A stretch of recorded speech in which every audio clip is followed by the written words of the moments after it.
So let's start. Um, Welcome everyone to just fixing something on YouTube. Welcome everyone to the next event of Yiddishland Pavilion online series. We're very happy to welcome David Bernstein tonight. I will briefly introduce Yiddishland Pavilion. For those who are joining us for the first time, I'll share my screen and show you the website. 1 second.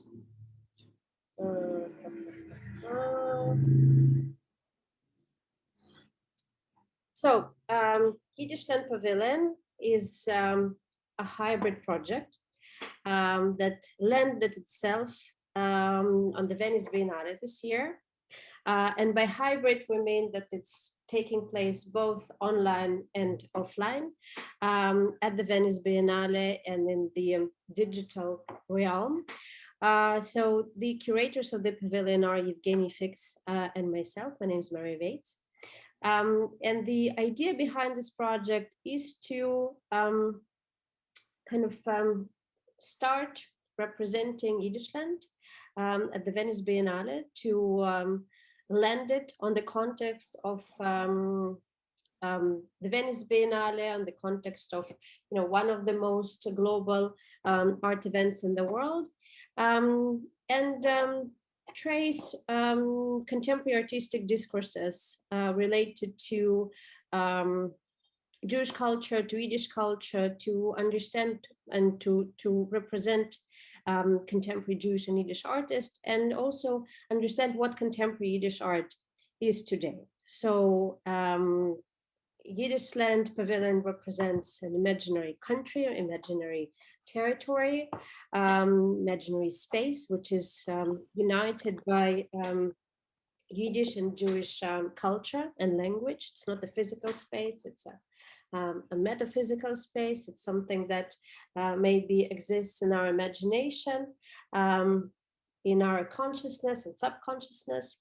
And we were trying to look for different ways of how Yiddishland could be represented through artistic medium, how it can be perceived today, how it can be expressed, and what would be the means of manifestation and representations of Yiddishkeit today in the artistic domain.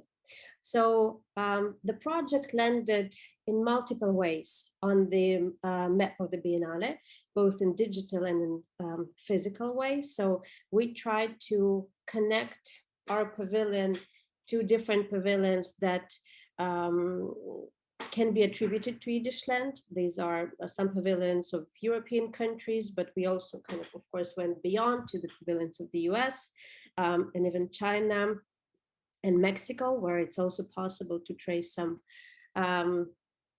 presence of Yiddish and Yiddishland. So we tried to be as dispersed as possible with the project that constitute the Yiddishland Pavilion. And our contributors are both Jewish and non-Jewish artists, curators, researchers, historians from all over the world.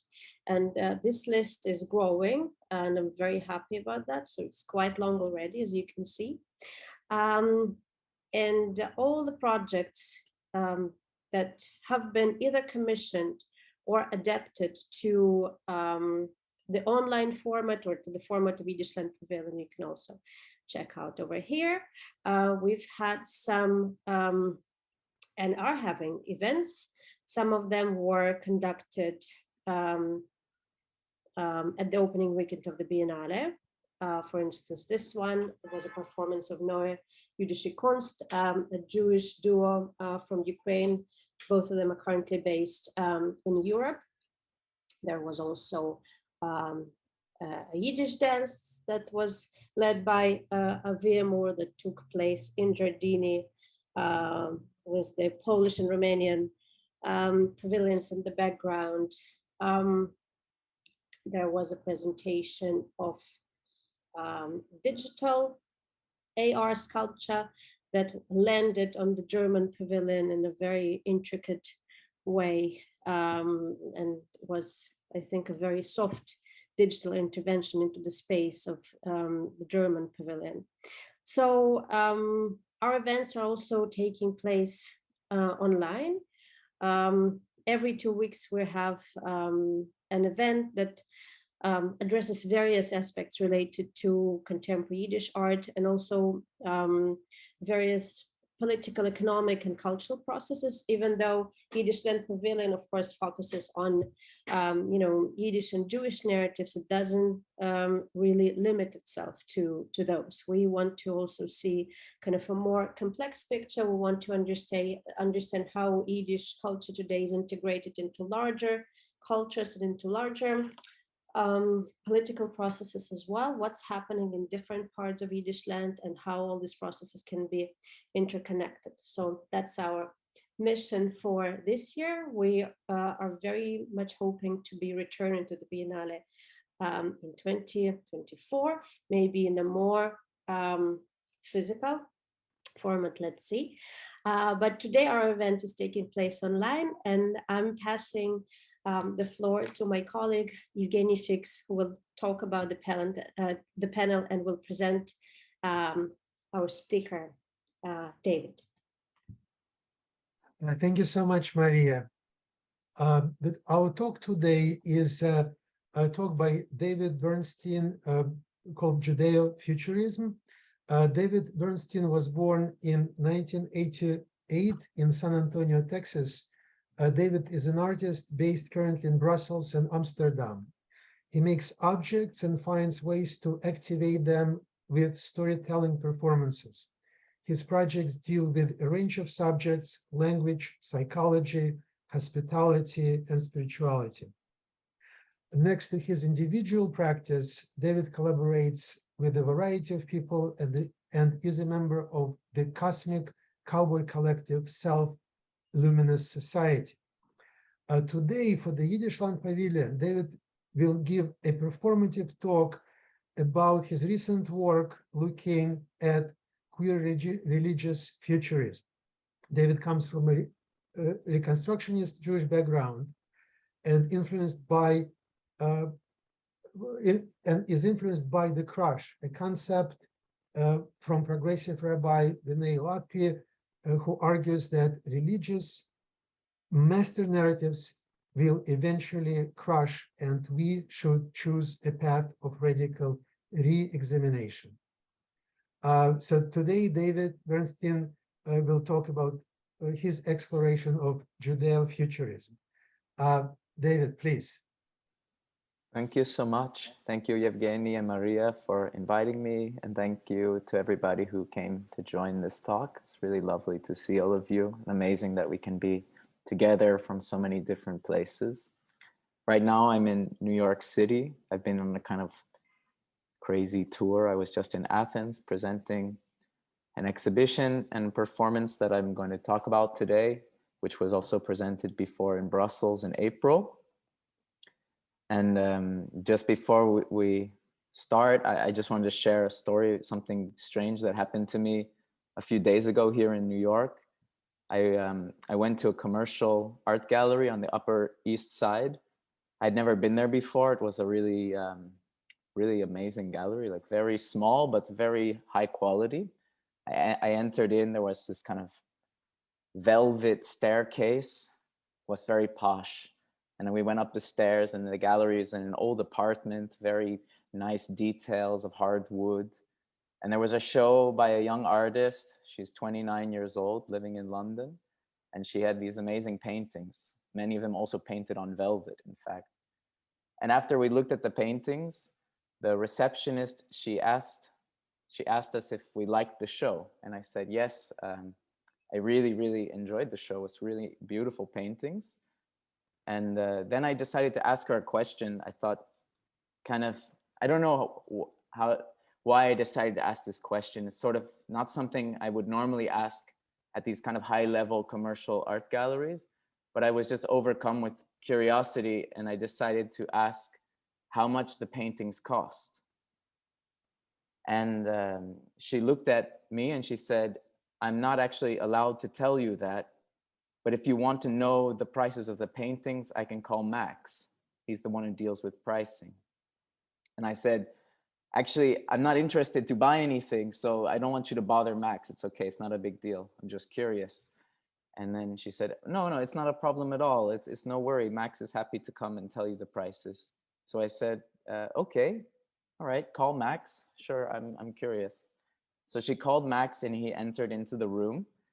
And I asked him how much the paintings cost. And he said, the small ones start at 20 and the big ones are 100. He means $20,000 and $100,000. And I was quite amazed by this. I said, wow, okay, incredible. And did you sell many of the paintings? And then Maxi said, actually, I'm not allowed to talk about that. If you want to know about acquisitions, I have to call Robert. And so I felt like I was already in this thing. So I said, okay, yeah, call Robert, why not?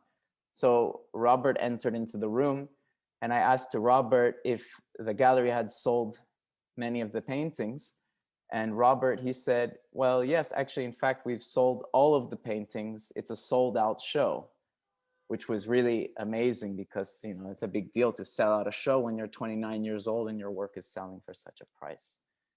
And I thought, wow, that's impressive. And then I was curious. I asked if they had sold any of the works before the show opened. Because this is a thing that a lot of galleries brag about. Like, yeah, we sold out the show even before it opened. And so I asked him if they had sold any of the works before the show opened. And then Robert, he said, actually, I'm not allowed to talk about that. If you want to know about timing, I need to call Marion. So then I said, okay, yeah, call Marion. So Marion entered into the room and I said, Marion, I was wondering if you sold any of the paintings before the show opened. And then she kind of laughed at me. She said, what do you mean selling works before the show opened? Don't be ridiculous. Why would somebody buy something that they haven't seen in person? And I thought this was kind of strange because I've heard from other galleries that they just send images to people and they can buy things as a pre-order before the show opens. And so I said, but what about images? Can't they just buy the works from images? And then Marion, she said, actually, I'm not allowed to talk about that. If you want to know about that, I have to call Sam. They're the ones who deal with marketing. And so I said, okay, call Sam. So Sam, they entered into the room and I asked to Sam, I said, Sam, why can't the gallery just sell works from images? And then Sam, they said, well, we could sell works from images, but here at the gallery, we think it's really important and much better to have person to person to person to person to person to person contact.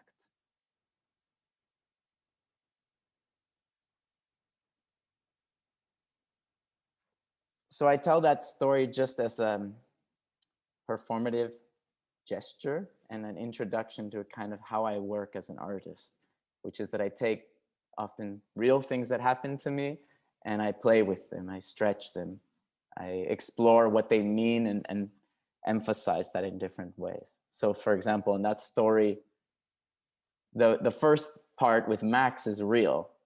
And then everything that I asked to him was all the different characters in the story that I just told you.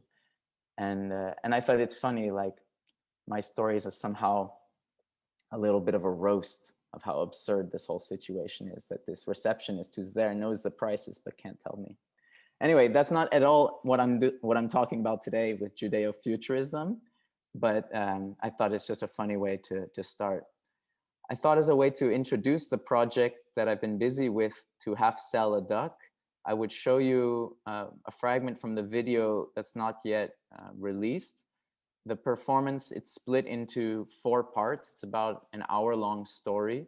And in between each story, I sing a blessing. And in the beginning of the performance, I sing a blessing for the morning, the Modeh Ani or Moda Ani. And in the end, I sing Hashivenu, the blessing for the night. So the video, I'm going to start it from the morning blessing, and it's going to be the first chapter of the performance in which I talk about Judeo-Futurism and kind of introduce the concept. And then I'm just going to cut it before the second chapter. So I'm going to share my screen.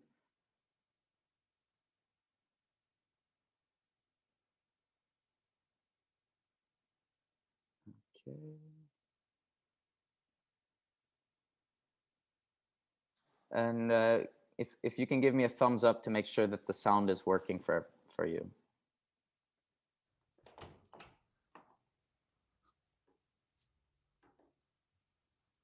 Mode ani lefanecha, Mode ani lefanecha, Mode ani lefanecha.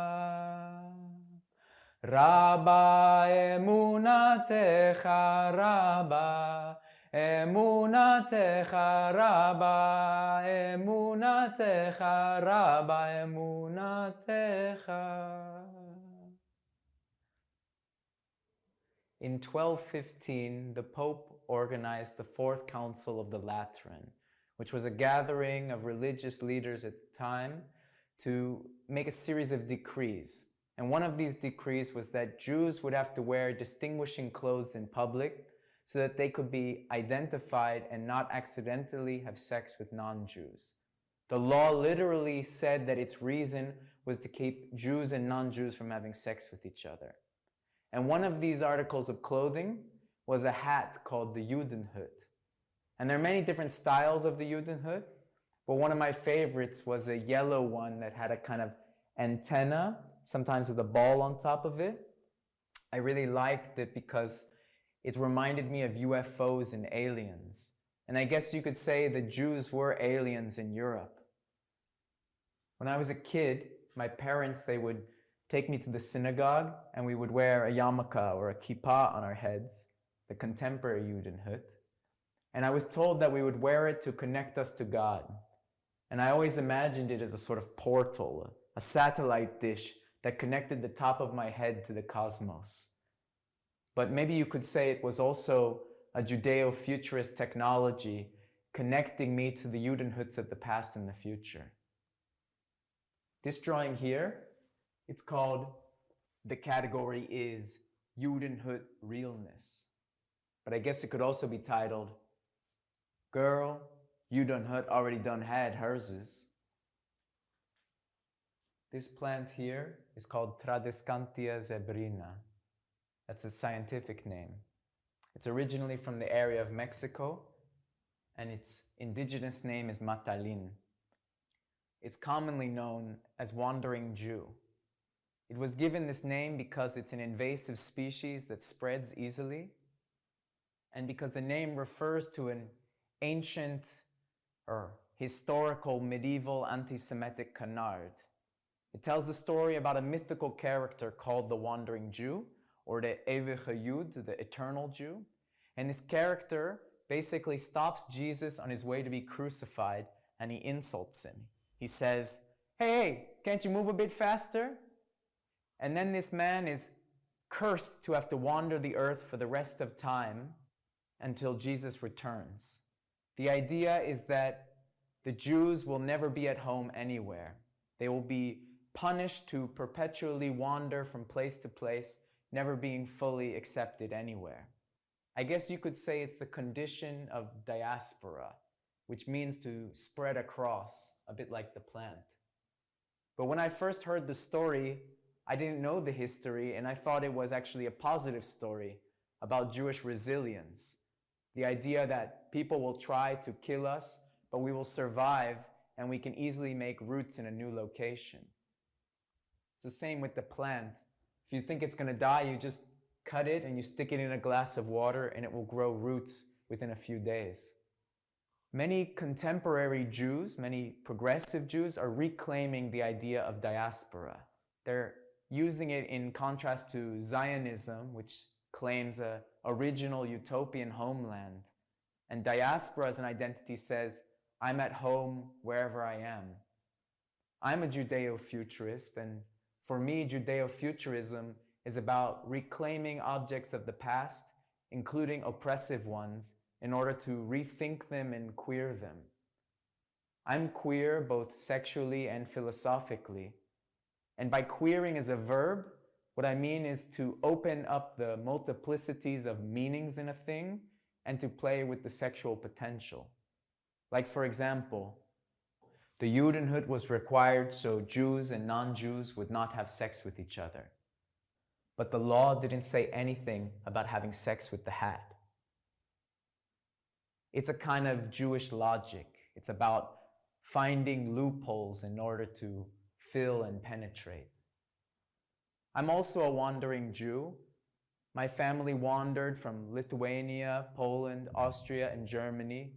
They wandered to New York and Ohio, and then their children wandered to Los Angeles, Chicago, and San Antonio, Texas, where I was born. And then I wandered to Europe, to the Netherlands and Belgium, and who knows where I'll wander in the future. I don't just wander in my mind. I don't just wander with my body. I also wander in my mind. I wander in wonder. So I have to warn you now at the beginning of this performance that I suffer from a kind of psychosis. I endlessly follow words and histories, jumping onto tangents to see where my thoughts will take me. This is a BDSM tzitzit whip. Tzitzit, they're kind of Jewish fringes. You'll see them on Orthodox men under their clothes. It really puts the sin in synagogue.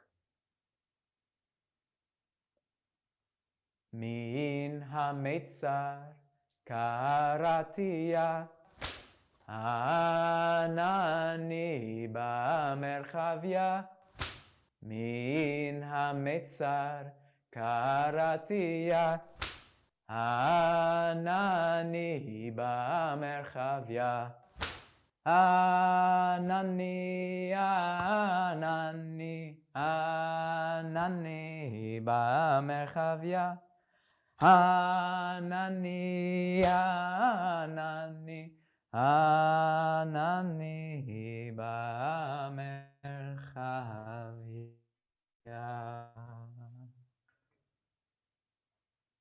The psalm, it says, I cried out to God from the narrow place, and God answered with space. A few years ago, my parents came to visit me in Belgium. Okay. Wait, how do I get out of this full screen?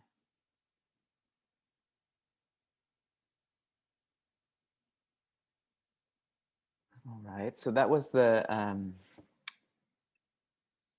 first chapter of the performance, and I thought to just give a little bit of references and thoughts, some inspirations and some elaborations about the first chapter, and then I was thinking to briefly summarize the other chapters of the performance, because it doesn't make sense for me to play the whole thing. I mean, then we're just watching my video online.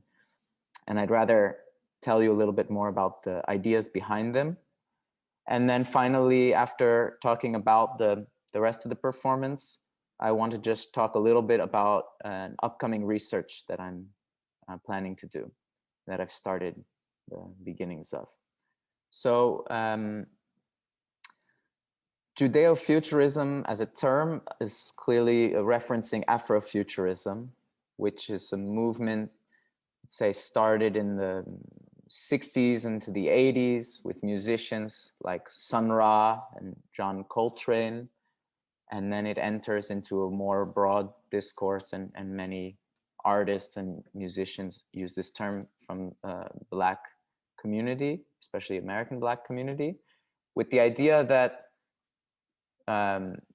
we can imagine an alternative future, especially drawing on cultural symbols and histories, a future that we think differently about the ways that we are treated today, a kind of utopian future, a cosmic future.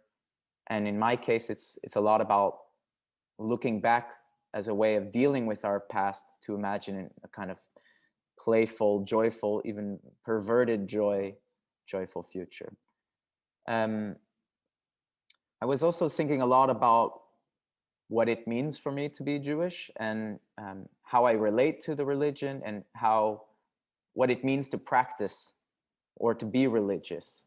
I was thinking a lot differently about Judaism after listening to the podcast Judaism Unbound from Lex Rothberg and Dan Liebenson, who, after listening, I learned about this rabbi, Bennay Lappe, who founded Svara, which is a queer yeshiva that also brings that way of thinking to the study of Talmud, as well as looking at a book that I've halfway into called Beyond the Synagogue, arguing that Jewish nostalgia is itself a religious practice. And so I started to question what could define a religious practice. So I'm not sure if you can see this image. Do you see it? This is Miss Cracker. She's a famous drag queen who was on RuPaul's Drag Race. One of the first Jewish drag queens who also sort of played with her Jewish persona in her performance and outfits to some degree. And I was thinking, is Jewish drag in itself a kind of way of practicing Judaism? Rachel B. Gross, who wrote the book Beyond the Synagogue, argues that what Jewish people are doing is what Judaism is. And I think that's a really interesting way of defining it. And it really breaks open the boundaries of that. And yeah, I find it very empowering. And so that gave me a sort of freedom to feel like I can do whatever I want to do with Judaism, and not in a disrespectful way, but in a way of being playful and actually seeing the playfulness as a way of reclaiming and deeply researching different symbols and histories. For example, the Judenhut, which I mentioned in the video, I want to just show you pictures of what the Judenhut looks like, so you don't just know it from my drawings. So this is the Judenhut. It was, as I said in the performance, came from the Pope's decree in 1215. And it has a much longer history deriving from the Middle East, from a general Eastern pointy hat culture, but it becomes codified in the Middle Ages, and in different Western European countries, it becomes required to wear in public. Although in one history essay that I read about it, the author argues that actually most people didn't even really wear this hat, but it was more like a hat used within symbolic imagery as a way to identify the Jewish person visually. There were other Jewish symbols that people had to wear, a kind of golden ring, a circle split in half. The one half was red, one half was white. But what amazed me about the Judenhut is how cosmic it looks. It's like a total UFO. Makes me think of Jamiroquai, and also how phallic it is. Here's one from an illuminated manuscript. This is an image of the circumcision of Jesus, which is also an interesting category of images in itself. Some that are more pointy. There's some historians who falsely claim that it's the precursor for the witch's hat, but there's many other historians who are more deeply invested into it don't find any real link, only that like pointiness has a certain history of seeming treacherous or evil. And there it is in another color. This is an image of Jesus wearing the Judenhut. How do I get out of it? Oh yeah, okay. So now I want to just briefly summarize the rest of the performance to give you an idea of the totality of it. So the first chapter was about the Judenhut. The second chapter, I go into more of the subject of Christianity, because I wanted to see the performance not only about Judaism, but a little bit more expanded into how, for example, Christianity could imagine a queer future, utopian future for its own religion. And that was also triggered by a visit with my parents when they came to Belgium. We went to a church in Ghent, the St. Bavo Cathedral, where there's the painting by Jan van Eyck of the Ghent altarpiece. And we noticed in a corner this, this image.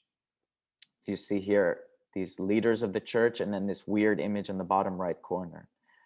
And we took a picture of it because it was, I took a picture because I thought it was really odd. And I couldn't stop thinking about it. And eventually I started to imagine who made this image. And in the narrative, I tell about going back and meeting the people in the church who eventually tell me it's made by a certain priest, Priester Dirk. And I imagine going to meet this priest and talking to him about these paintings. And he asks me if I'll be a model in his painting. And he asks me basically when I'm there, if I'll take off all my clothes, become naked and put a black cloth over me. And this I understand that's his method of making these paintings. And in the way I conceived it, I thought it would be a kind of, originally sort of about this sort of perversion that comes from the constricted rules of celibacy. But as I researched more and more about queer Catholicism and talked to different queer Christian artists and theorists and listened to queer Catholic podcasts and read a book about celibate movements from communities in the US in the 19th century, the more I understood the complexity that actually celibacy is actually a radical act in many ways and was also oppressed by the general society as it broke from normative, heteronormative ways of what a man should want to accomplish and have in life. And it broke a lot of gender roles in communities like the Shakers. This is one of the paintings that I made pretending to be the priest. So I have an interview with the priest, and you learn more and more this priest is very radical and is actually quite queer himself and is wants to change the religion from the inside. And in the very end of that chapter, he explains that for him to make these paintings is a way to deal with his own celibacy, as a way to release tension, release steam. He has a kind of body experience, but he also maintains his celibacy because he's not painting a naked body, he's painting a piece of cloth. And that sort of loops back to the ending of the first chapter, dealing with having sex with the Judenhood as also a loophole in the rule logic. There's a leitmotif in the performance around curtains, around covering. What are we covering? What do we want to uncover? What do we want the future to be when we pull the curtain off? As well, because the painting holds the place in this grid of the future leader. So it's in a way itself a painting of the future. The third chapter of the performance, I tell a story about the artist Jan Vo, sometimes mispronounced as Dan Vo. It's a very famous artist from Vietnam who grew up in Denmark. And he was having a show in Brussels, and somebody I knew was working at the gallery that he was exhibiting at. And Jan Vo needed a bandsaw to cut one sculpture that he was working on. And so I was contacted because I have this saw. And then he came to my studio and he presented that he wanted to cut a 16th century sculpture of Jesus Christ to return it to a block of wood. So to cut the outside off. And this happened right in the middle of all of this research that I was doing about the Judenhood, about the history of Christianity and celibacy, and about Christian-Jewish relationships in the Middle Ages. And suddenly I'm given this historical 500-year-old sculpture asked to cut it apart. And so I do it for him, and I'm not thinking so much about it. I'm just doing this work.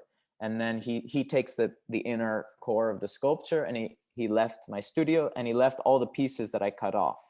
So suddenly I had inherited all of these fragments of this 500-year-old sculpture. And so I started to make pieces with them in which I was inlaying amber into the sculpture as a way of claiming my own authorship, in the same way that he claims his authorship of another artist's work. I'm the third in this chain, and amber, Bernstein means amber in German. So it was a way of placing myself into the work. And these are all pieces of amber from the coast of Lithuania, where my ancestors come from. And they're all pieces of amber that contain insects in them. So in themselves, they're also a relic. And the insects are 40 million years old, which makes this Jesus a tiny blip in time. Here's another fragment of the leg with the cloth. I also had these pieces that were almost identical to the paintings that I was making because of how they got fragmented by cutting it, which was fascinating to me as well, this idea of fragmenting the body as a sort of fetish action in itself. Here you can see the close-up of one of the bugs inside of the amber. So I tell about that experience with Jan Vo, and then I explained that the next day I went to the main cathedral in Brussels, the Cathedral of Saint Michel and Gudula, which is the main Catholic church of Brussels, as well as the main Catholic church of all of Belgium. It's where the king and the queen were married. And it really happened that I cut this on a Saturday, and the next day on Sunday, I decided to go to the church because I had time on my hands. And in fact, a fellow artist that Yevgeny and Maria know, Felix, they came with me to the cathedral because I told them we should go here and see there are these anti-Semitic stained glass windows in the church. And I had been researching them also for a while, but I had never gone to see them in person. And the windows, here's the main anti-Semitic window from the 19th century. It shows a group of Jews surrounding a table with their daggers, stabbing hosties, or the communion wafers, sacrament. And basically it's depicting a story from 1370 that claimed that Jews in Brussels stole these hosties and brought them back to the synagogue. And on Good Friday, they tried to destroy them with their knives, but the hosties don't break and blood comes out of the hosties. And then this became the justification for killing the Jews and taking their property and banishing the remaining ones out of the land of Brussels, or Brabant at the time. And they saved the hosties and sort of worshipped them as a relic, and they would parade them around the city for 500 plus years. And then eventually the King of Belgium, Leopold I and II, donated 14 stained glass windows that depict the entire narrative. So I had been like obsessively reading this story before I went into the cathedral, going into a bit the history of host desecration. I'll show you a few pictures of other host desecration imagery, because this narrative was claimed more than 100 times throughout Europe in the Middle Ages. This is one in, I think, in Nuremberg, maybe, or a smaller town in Germany in 1492. I think this is from the story in Paris from the 13th century. This was one like leading up to the one in Brussels that was referenced. But in this one, I think the host is thrown into boiling water and then image of Jesus comes out of the water. Here's another one. What I find also funny in these images is that all of the images of the Jews, they all seem to be kind of bored as they're doing it. It's very clear that it's a meme of the time. They just are copying each other. And then here you see how that image reappears in just before Holocaust, in like the beginning of 20th century. So that's something that I also thought was very interesting, is that although these stories are these historical myths, often disproven, they still maintain within the culture through imagery, like this image from 1492 that then is reproduced in money later on, as well as it remains as a kind of monument. Although the stained glass window in Brussels, that whole narrative was eventually desanctified post-Vatican II in the 1960s and post-Holocaust. And eventually there was a public apology in 2006. I went to the church with Felix, and Felix took a picture of me talking to a priest. And I was so overwhelmed by this image and also frustrated because I couldn't find any contextualization in the cathedral. There was nothing explaining the image. So the image still maintains all of its narrative power. And unless you really are knowledgeable, it's just another disturbing image to see. And I couldn't find the 16th century windows. So there's also windows donated by the Habsburg Empire. And so I asked this priest, do you have any other anti-Semitic images to see? I couldn't think of what to say, and I just was frustrated. So it came out like that. And then he says to me, what do you mean anti-Semitic? This image is not anti-Semitic, it's just the facts. And I got very upset and I said, what are you talking about? Even your own church recognizes this is anti-Semitic. It's even on the website of that cathedral, the whole history, they explain it and accept it. But I realized after I left the church how funny it was that the day before I visited the church, I had been cutting apart a 16th century sculpture of Jesus Christ. I was kind of basically doing the thing that all of these anti-Semitic canards were claiming that Jews were doing, but I was actually doing it, but I didn't do it consciously. I was doing it also for another artist who himself is Catholic, but also gay, and a way of dealing with his own relationship to the religion. But I also thought how funny it is, this sort of parallel of guilt being externalized in the same way it was done in the Middle Ages, where the Jews were the ones to handle money because it was seen as a guilty profession. So anyway, that's basically the third chapter of the performance. I had a little text here, but maybe it's based, I'll read it because I think it's also interesting in relation. This is from a book that's in the church currently explaining. It was the only text I could find in the actual church, a small book about the stained glass windows. And I think what's very interesting is the last line. It says this image is, within the context of other anti-Semitism going on at the time. The references to these legendary accounts are rooted in historical and political religious context of the time and should be viewed with a critical detachment far beyond any polemic, which I find sort of as if it denies that, as if this was, that it wasn't a polemic, but it clearly was a polemic. So, and it still is. And beyond that priest, there's even a community in Brussels that are trying to reinstate the cult of the hostie, of the worship of the communion wafer, but they are failing, fortunately. Finally, I end the performance bringing the people into the black curtain room, where I basically say I return to my studio and find that the Jesus pieces that I cut are bleeding amber out of their skin, sort of referencing all of these narratives from the Middle Ages, and that I freak out. And so I take all the pieces, worried what's going to happen. Somebody's going to find out about this and they're going to come after me, and they're going to come after the whole community.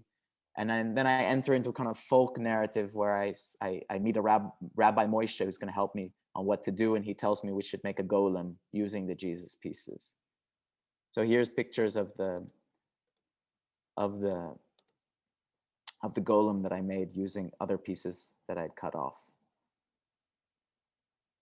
And I tell this narrative of making the golem and how the golem, I set the golem out on a mission to sort of destroy these anti-Semitic narratives of the past by placing new contextual information in the churches. And then the golem goes out to fight other problematic histories of colonial monuments. And eventually this mob comes after the golem because they don't like that they're being confronted with history that they find upsetting. It's a way to kind of parallel this moment that we're living in, where there's this backlash to things like critical race theory. And so they want to destroy the golem and banish the Jews. And so Rabbi Moshe cries out to the crowd basically to maybe instead of them destroying, the Jews can stay if he wins a theological debate with their highest priest. And then I basically enter into a classic Jewish joke about a priest and a rabbi on the top of a hill having a theological debate, but that they can't speak to each other because they don't know each other's language. And in this case, the golem is the translator, because the golem can't speak, but it can make gestures with its hands. And it's this joke where they gesture and both sides interpret it differently. So I end the performance with this joke, and I link it back through some other things around ghosts and souls and bodies without souls and souls without bodies, and the very end with a Yiddish expression, Adam yosoidoi me yofor, besoifor, be yofor, dein Leben is gut a trunk brunfen, which is we come from dust and we will return to dust, or we come from the earth and we will return to the earth, as in the case of golem. And in the meantime, it's good to drink some brandy.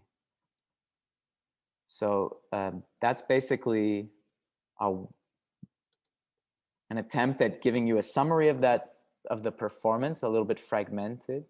I'll publish the video at the beginning of October online. You can watch it on YouTube. Lastly, I just want to show you a few pictures of what I'm beginning to research, and then I stop and we open up for a conversation. Within all of this research on medieval anti-Semitic imagery, I learned about the symbol of ecclesia and synagoga. I don't know if any of you have ever seen this symbol before. It's quite interesting. There are two figures that are placed outside of churches from the 13th century, mostly in France and Germany. They represent the church and the synagogue. The left is ecclesia, she's the church, and the right is synagoga, the Jewish people. And the ecclesia, she's standing proud with her chalice to collect the blood of Jesus, and her cross staff and her crown. And synagoga, her crown's fallen off. She's blindfolded, her lance is broken, and she's slowly dropping the 10 Commandments. The lance is a reference to the stick that's used to poke Jesus on the cross to see if he's still alive. And basically this symbol is to symbolize the domination of Christianity over Judaism. This is the entrance of Notre Dame in Paris. There you have also synagoga and ecclesia right at the entrance. You see on the left and the right. This is the close-up of the figures. In this one, synagoga, she has a snake blindfolding her. And you see the 10 Commandments are in a kind of animated state of falling, which I also find quite interesting sculpturally. And the crown is there on the right floor. This is another one in Reims, in northeast France, I believe. Here's a close-up on the two figures. And then this is a short text from a book from Nina Rowe, I think. I have the name written down once I exit the window. I just got this book, but I haven't read it yet. But she wrote a whole book researching ecclesia and synagoga. And I just want to read this. When populations of Jews moved to Northern Europe, personifications of church and synagogue took on a new tenor. As discussed in the previous chapter, in the late 10th, 11th, and 12th century, Jews moved west and north from the Middle East and the Mediterranean region, establishing strong communities, especially in the Rhineland, and later in northern France and England. In the same era, personifications of church and synagogue became a frequent motif in crucifixion scenes, and within new image types aimed to convey the supersession of Judaism by Christianity. Supersession was a belief that Christianity replaced Judaism, or the typological relationship between the Old and New Testaments. In some instances, the figures and compositions as a whole largely followed the conventions established by artists of so-called Second Met School, blah, blah, blah. I think one more important things to say at the end, I posit that these changes in the depiction of the personified synagogue resulted from increased confrontations between Christians and the real Jews, who at the time were settling down and prospering in Northern Europe. The new image types are byproducts of the intellectual renaissance of the 11th and 12th centuries, when churchmen sought out Jewish scholars for guidance in the reading of scriptures, as previously discussed. Clerics increasingly came to recognize that Jews had their own traditions of exegesis on the Hebrew Bible, that they indeed had developed new bodies of scholarship that by no means preserved the Old Testament for the sake of Christians. So basically, they were confronted by the fact that Jews had their own ways of interpretation and thinking, and that they weren't a historical figure meant to exist in order to tell the Christians about the history of Jesus. And in that moment when they got confronted by this, they had to put out symbols to basically affirm why they're wrong. And what I want to do in terms of queering this image is to imagine synagoga and ecclesia in a romance with each other, a kind of femme/narrative, a lesbian BDSM romance of dom and sub, where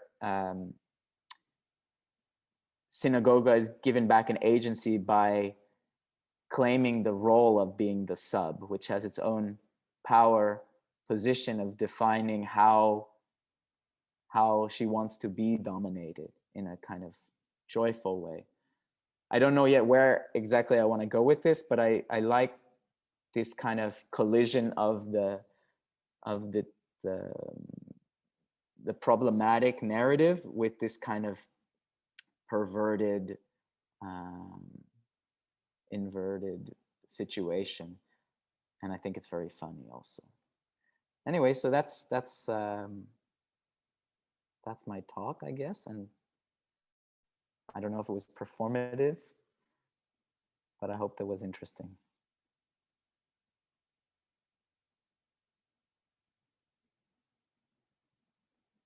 Does anyone have any questions or comments? Anything they would like to share? Oh, I see there's some chat here I missed. Yeah, there are some questions.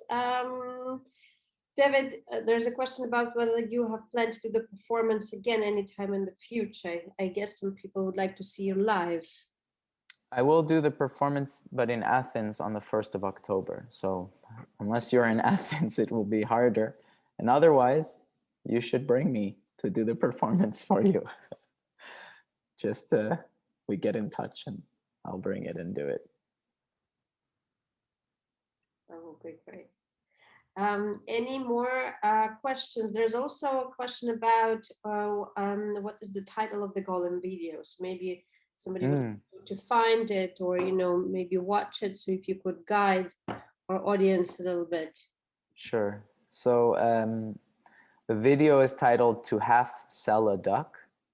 That's also the title of the performance. I'll post it on my website and on my YouTube channel, and on my Instagram probably. The title is referring to the medieval origin of the term canard. So I said a few times earlier, anti-Semitic canard. So this term canard in English, it means a bullshit story, a hoax, a false myth. For example, the idea that Hillary Clinton had a pedophile sex trafficking operation in the basement of a pizzeria. That's a contemporary canard. Or that Documenta is an anti-Semitic event. That's a contemporary canard. So that term canard originates in the French medieval expression vendre un canard à moitié, which means to half sell a duck. The idea is to half sell a duck is to not sell a duck at all. That like a half truth is a complete lie. And eventually they shortened it to just the word canard and then they stopped using it, but the English continued to use it. And I thought it's an interesting title because it's sort of what I'm doing a little bit with all my work, is I'm a little bit half selling a duck. I like this term. I think it's has a very wide usage.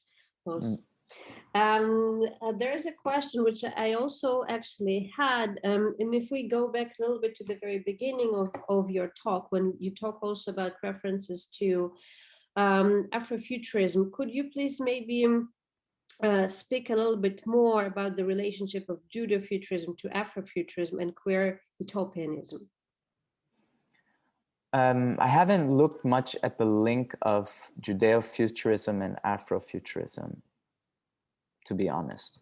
I'm sure there's interesting links. I mean, right now there's beginning a kind of renaissance of recognizing how Jews aren't white. I mean, not that Jews aren't white, but that there are many Jews who aren't white, that there's a sort of like white Ashkenazi normative lens that we are thinking through. But according to, I think, the Pew research of the US, something like 20% of Jews in America identify as Jews of color.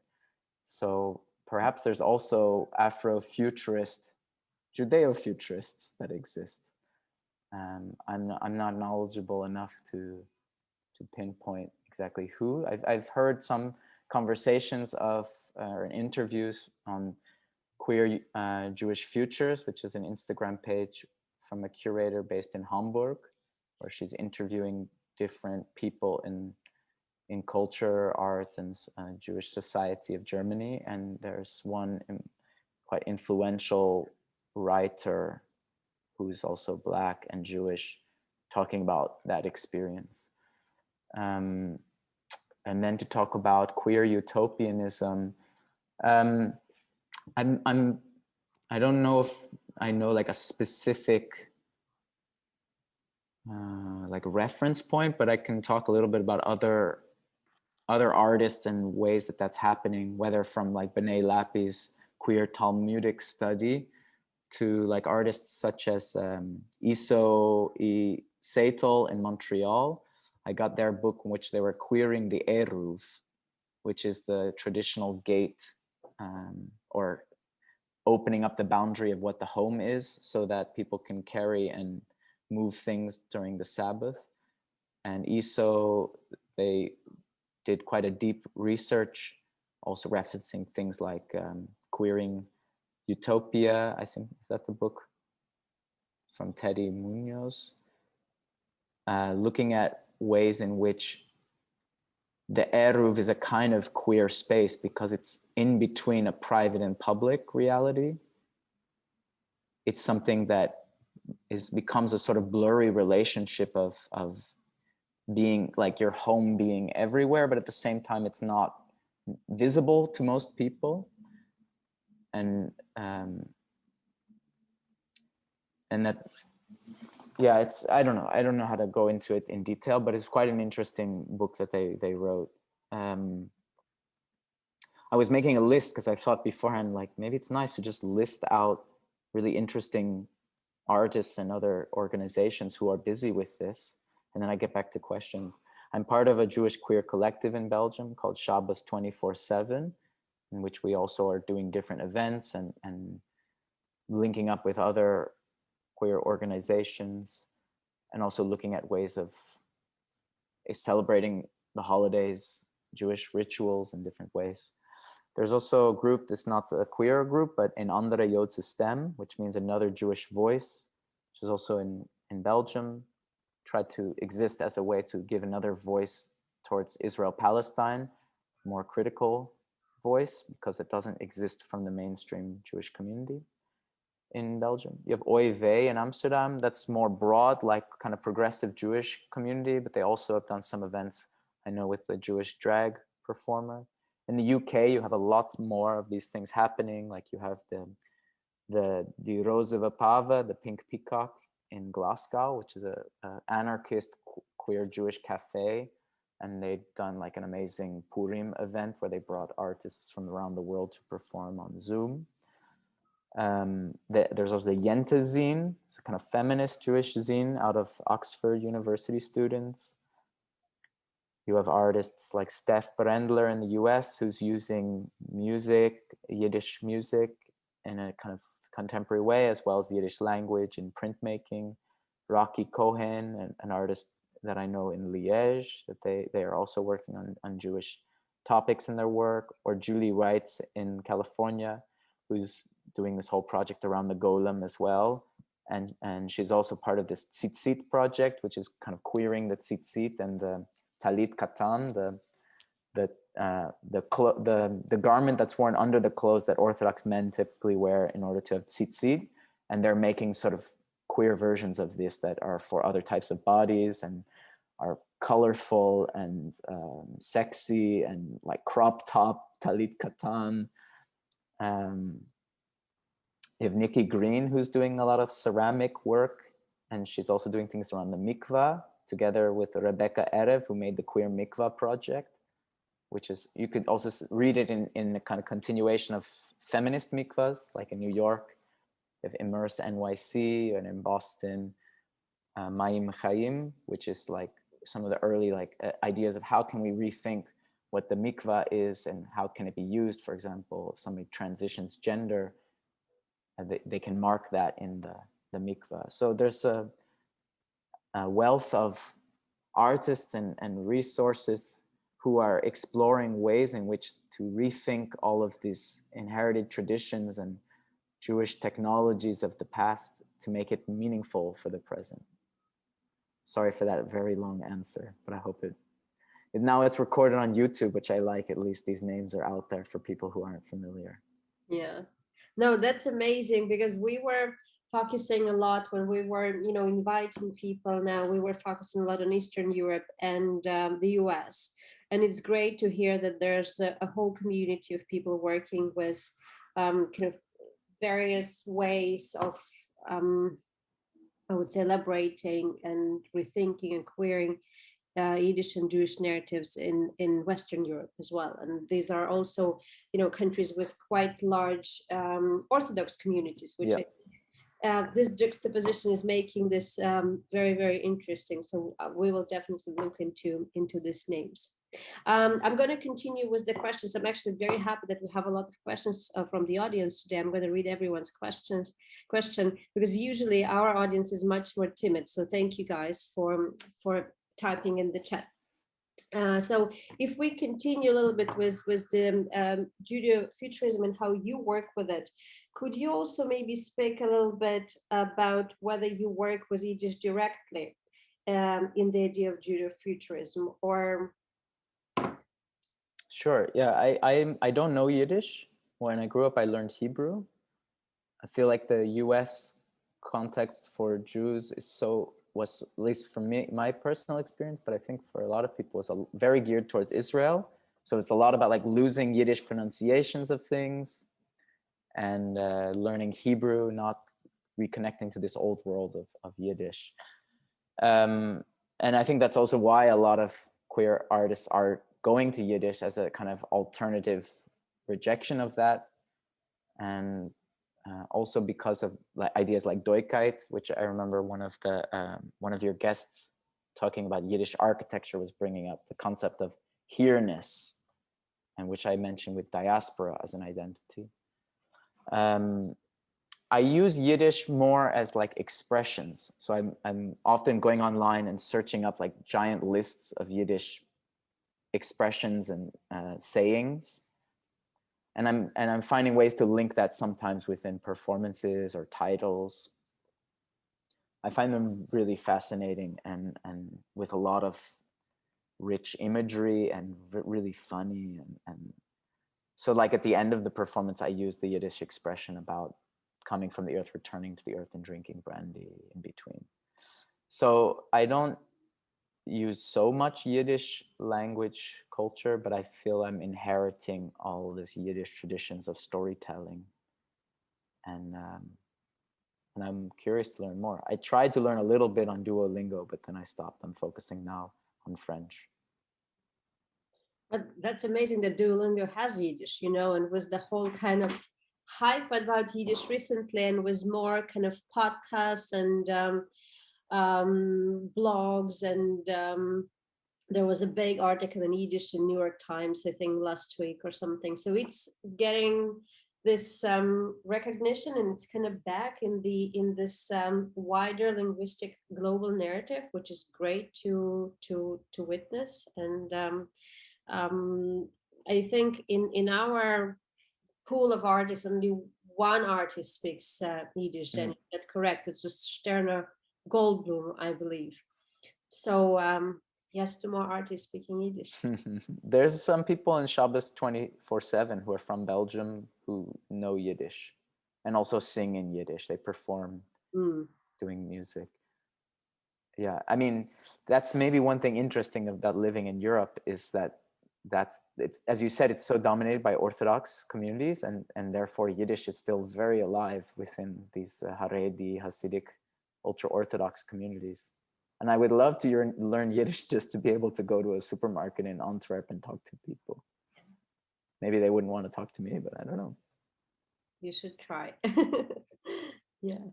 And because I think that, the performances, and your practice in general can be quite controversial for many audiences, and, maybe triggering something. Is there any difference of how your practice is perceived in different parts of Europe? Let's say Athens and Amsterdam or Antwerp. What reactions have you been getting from the public? Well, like these narratives around Judaism is something new, relatively new for me. I've been busy with it, I would say, since 2019, kind of going into Jewish topics, first starting out with the work kind of around the mikvah.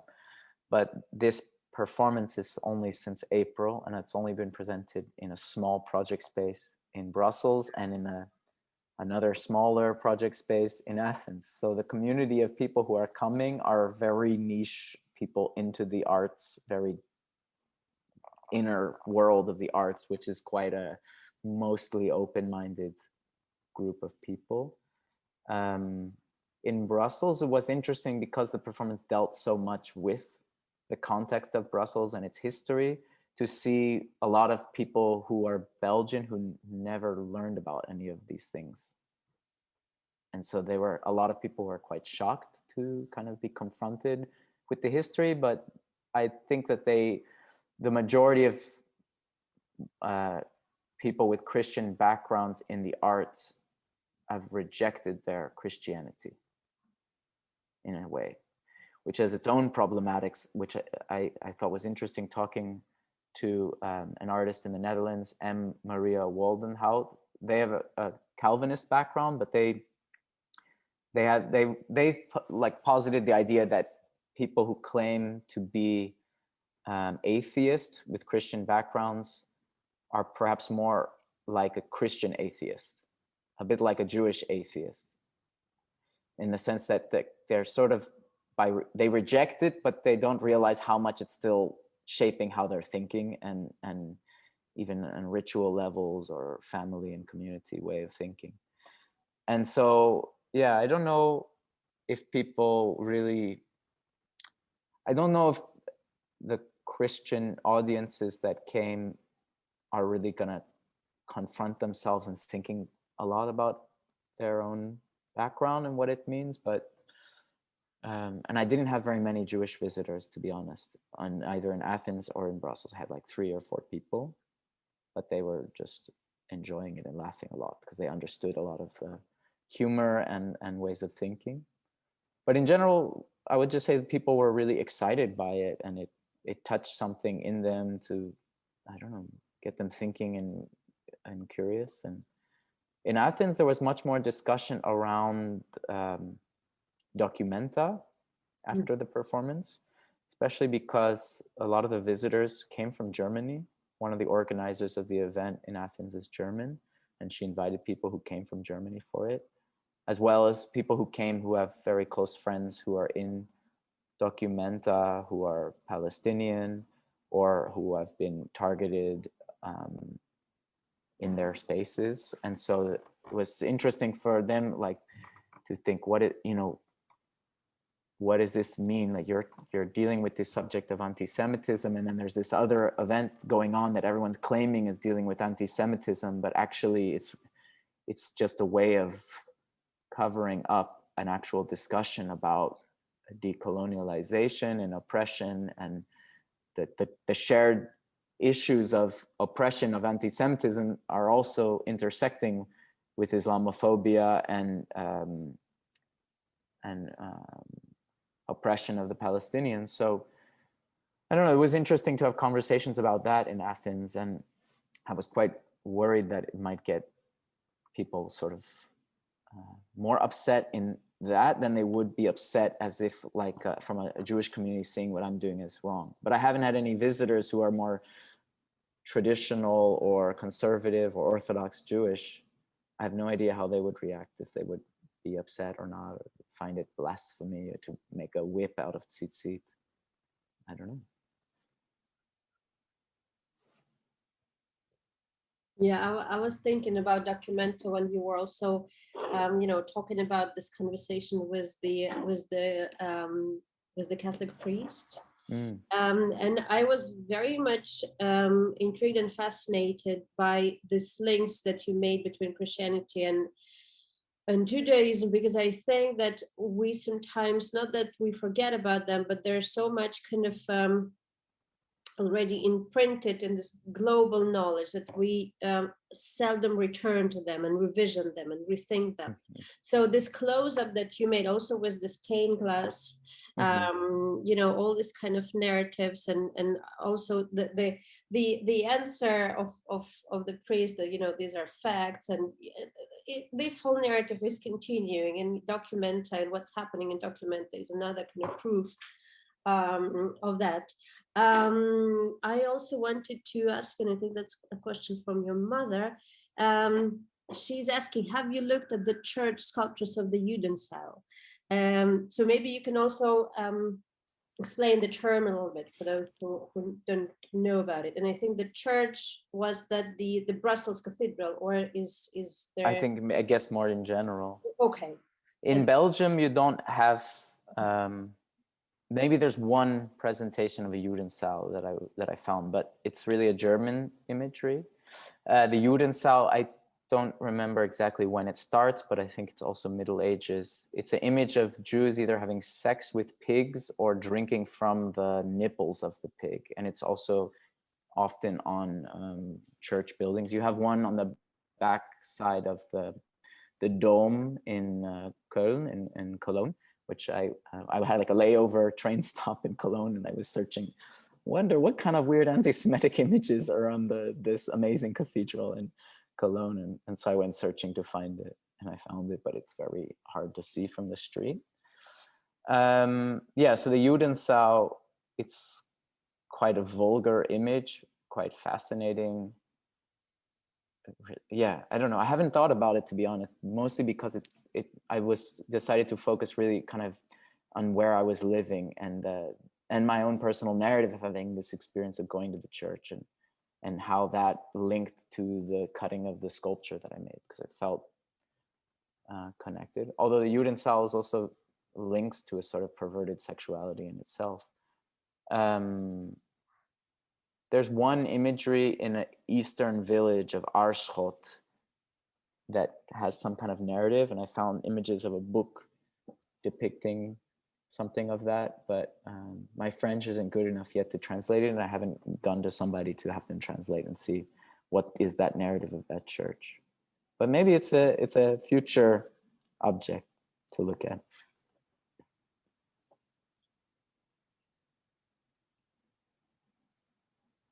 I'm just reading the comment of my parents. I think the Orthodox would find your use of ritual objects to be blasphemous. However, they would find your performance of anti-Semitism to be very interesting.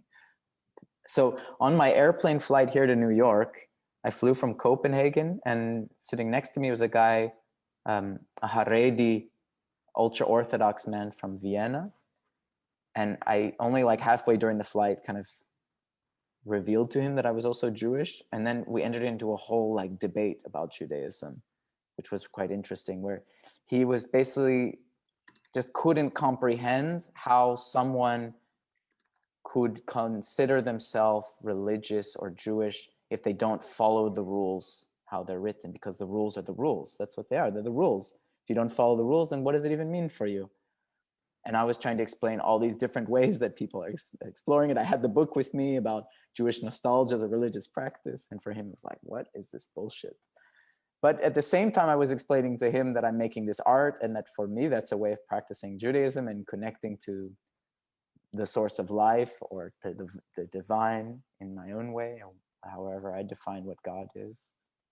And then for him, he kind of understood that, and he sort of respected me to the extent that I said that I grew up going to synagogue as a kid. So he said, oh, okay, you have like a real like background, you're authentic enough or whatever. But he had this moment where he was sort of like really into the idea of artists exploring Judaism. And he was like, oh yeah, artists, they really get it. They're really exploring something. They're not just interested to make money or get another iPhone or whatever. They really want something that has a deep purpose. And I think he got it in that way, that like for him, his life is just about studying Judaism. That's all he does. He doesn't work a job. And maybe that he paralleled to the life of the artist. I don't know. It was really funny. He was quite a fascinating person. I was surprised that he was so willing to talk to me, and we were sharing jokes with each other. It was a nice flight. Anyway.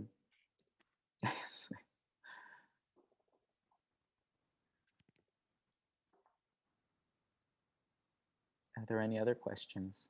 Yeah, I think Jenny also has one question to ask.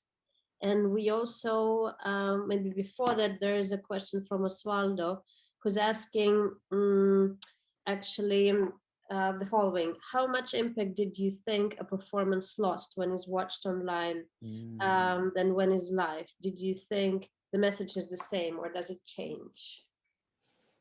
It's a great question. Thank you, Oswaldo.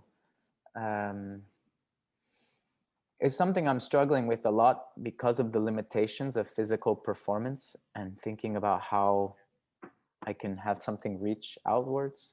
Of course, you only saw a fragment, so you're missing a little bit of context within the total work. So it's hard for me to judge it and to wonder, I mean, you could tell me better how it worked for you. What I think is interesting is, like, when I told the story at the beginning about going to the gallery, I feel maybe that was very strong because you still felt that it was live, even though it's mediated through the internet. And maybe because I showed the video within the context in which we're live now, maybe it had less impact than if you watched it alone separate from this. So I have no idea. I'm curious to know whether it works or not. I made one video of a different performance a year before. It was the first time to, like, work with a proper filmmaker to try to make a video really capture it and to perform really for the camera instead of just documenting a performance. I've always felt like it doesn't work, and that's why I just perform in person. That's why I like the person-to-person contact also. What was it for you? I'm curious.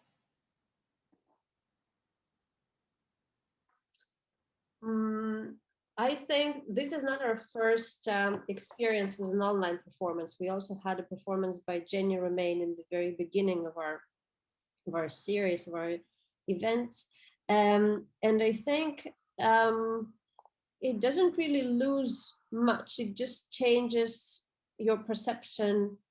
But on the other hand, we all got so used to online performative mode, you know, all the talks, all the conversations, all the meetings are digital, and I think the audience is getting used to this kind of format, and you don't share space with the performer, which is a shame, of course, because this energy is very vital when you're sharing this physical space.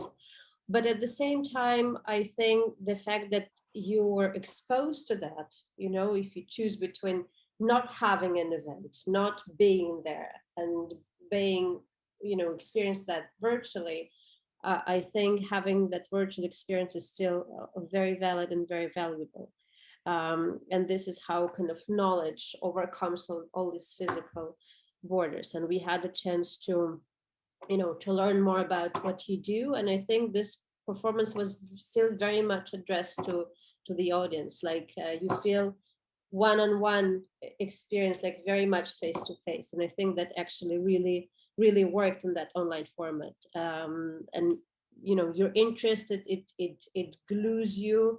It's very catchy. So I actually think that it worked really well, and I'm glad we went along with this format, because we were doubting in the beginning whether we should do this. Remember when we were discussing our initial collaboration, we had a completely different project in mind that just didn't happen, unfortunately. So we started thinking of alternatives, and we came up with this online thing, and I'm very happy we did it. I'm curious from Oswaldo if they want to react, or not, to hear someone else's voice. Yeah, no, I understand both points of view, but I don't know, sometimes for me, I feel that I lost the attention to a video sometimes. So for me, just is my only concern, that you don't pay the enough attention sometimes when it's a video rather that isn't like live. It feels unreal in a way. But obviously, it's a different kind of experience. But yeah, it feels different. Really different. I wonder if it's also when you have something live, you feel like a responsibility. Like when I do it live with people in the same room, there's a very intense bond that we are sharing. And well, there's also the element of hospitality. Like in that performance, when it was in Brussels, I asked people to take off their shoes and put on slippers. I gave everyone a chocolate covered matzah as a little treat. And at the end, we drank brandy. So there was all these elements in which it's like entering into your body as well as listening to something. And we're moving around the room and looking at different things as well. So like one of the paintings, I take them off the wall, they're on magnets, and then I just offer it and people are holding it. So yeah, I think nothing can replace the live experience. Maybe it's the same as going to a concert. It's like you can listen to a band on a CD or an MP3 or digital or whatever, and then you don't even really pay attention so much and it's just there. But if you go live, you're really like, wow, you're really focused in a way that you weren't before. It's just a different way trying to reach people. But I appreciate your feedback. Thank you. You're welcome. And Linda Polak has a question. Yeah, I just wanted to respond to that. Sorry, my internet, I'm tuning in from LA and the signal's weak, so I'm not going to reveal the video.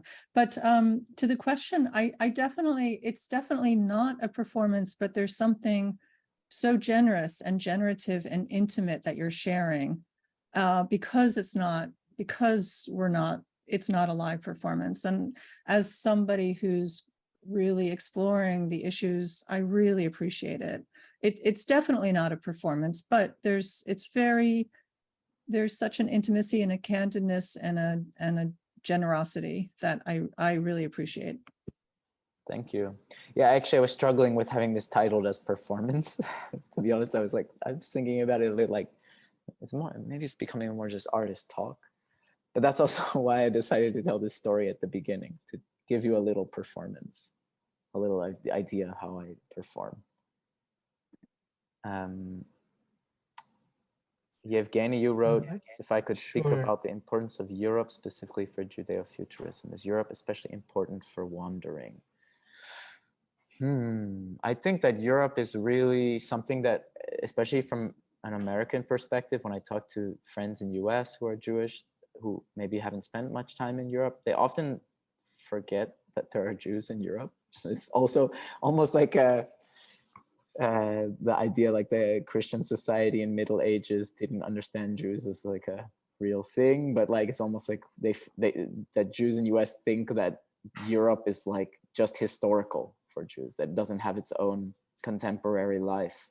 Sometimes I have this impression in conversations with people. And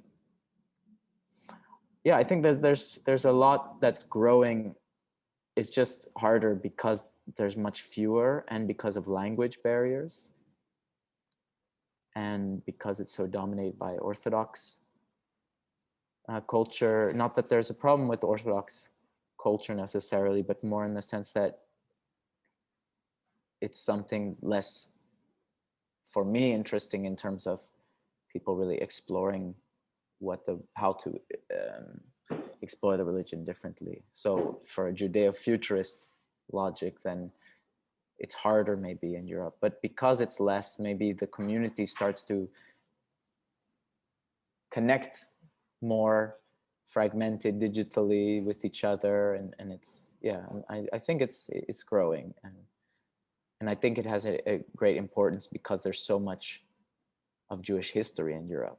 And that's something like, for me, coming from US and moving to Belgium, and I look up what does it mean to be Jewish, or what is the Jewish history, and then I think, oh yeah, okay, the Jewish history is really messed up history, and then my oldest historical symbol is this window, in a sense. It's like, that's the narrative of my people in Belgium. And yeah, I don't know. I'm really like, maybe I say one thing else about Europe that's really weird. The European Union just made this kind of funding for Jewish culture, I think is how it was titled. And in the description of of what the funding, it's all towards preservation, safety, and it's not really about culture.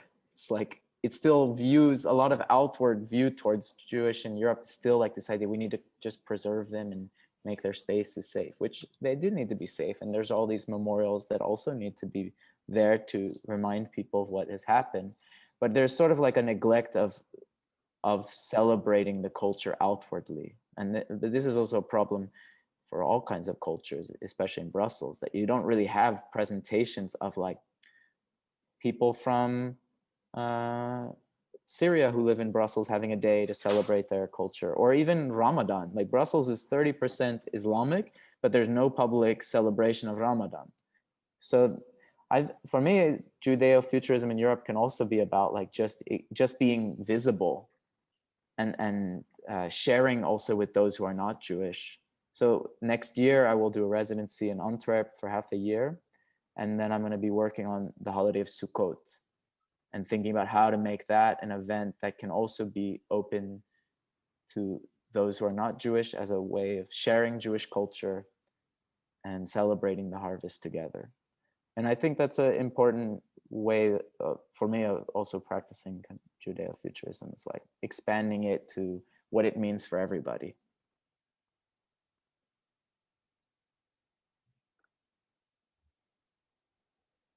Yeah.